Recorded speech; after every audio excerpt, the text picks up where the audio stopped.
The New York Yankees are not used to this. Team general manager Brian Cashman is not used to this. The 82-80 down year that was 2023 marked their first postseason miss and first fourth-place finish since 2016, their worst record and largest division deficit since 1992, when the AL East was 7 teams in half the league.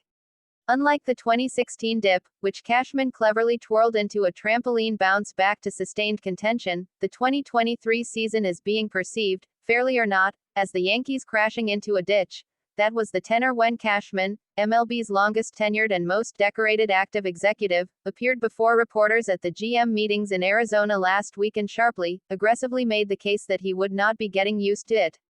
On that matter of whether the barrage of criticism was being lobbed fairly or not, Cashman left no doubt as to where he stood. Not, "I'm proud of our people, and I'm proud of our process," Cashman said, per ESPN's Alden Gonzalez. "Doesn't mean we're firing on all cylinders, doesn't mean we're the best in class, but I think we're pretty ****ing good, personally. I'm proud of our people, and I'm also looking forward to 24 being a better year than 23. Obviously, the word we can't fully print got the headlines.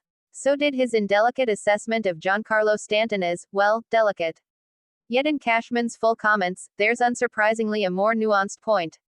He was not claiming the 82-80 Yankees team that limped out of the playoff race over the summer was pretty ****ing good. He was pushing back against a loud, multidirectional thirst for radical change, which becomes a more interesting conversation. Let's engage with what he actually said, and the merits of his arguments, as the Yankees gear up for what appears to be a pivotal offseason. First, Cashman's actual assessment of 2023. To his point, projection systems heavily favored the Yankees to be a postseason team entering the season, and the PECOTA system at Baseball Prospectus saw them as a 97-win AL East champion. A certain writer whose byline definitely is not on this column, no sir, picked the Yankees to represent the AL in the World Series. Then, virtually everyone on their team except for Gleyber Torres and Cy Young winner Jarrett Cole played less than expected, Aaron Judge, Jonathan Loaisiga worse than expected, DJ LeMahieu, or, most troublingly, both Carlos Rodon, Stanton, Anthony Rizzo, Nestor Cortez Jr., Harrison Bader.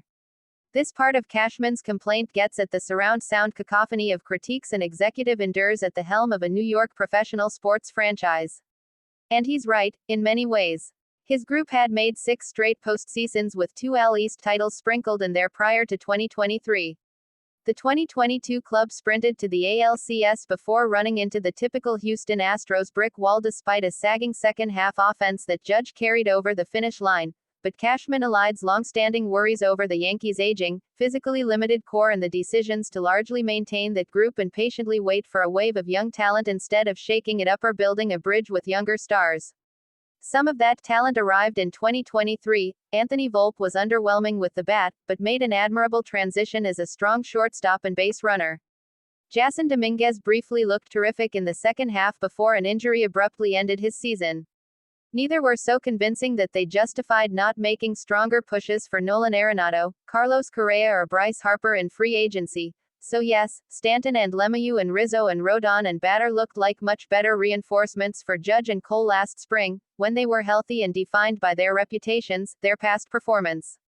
The issue for the Yankees is the creeping sense, which for most did not begin in 2023, that those reputations are changing. Rodon is seeking a mulligan.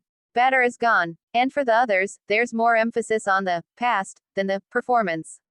Speaking of, Cashman's realistic but harsh remarks about Stanton felt like an accidental reflection of the New York market's critical crossfire. The 34-year-old former MVP and exit velocity king hasn't played a full slate since 2018, and he's under contract through at least 2027. That's a problem for the Yankees, but one that executives almost never drag into the spotlight of their own volition. Stanton, after all, has never been accused of poor conditioning or lack of effort.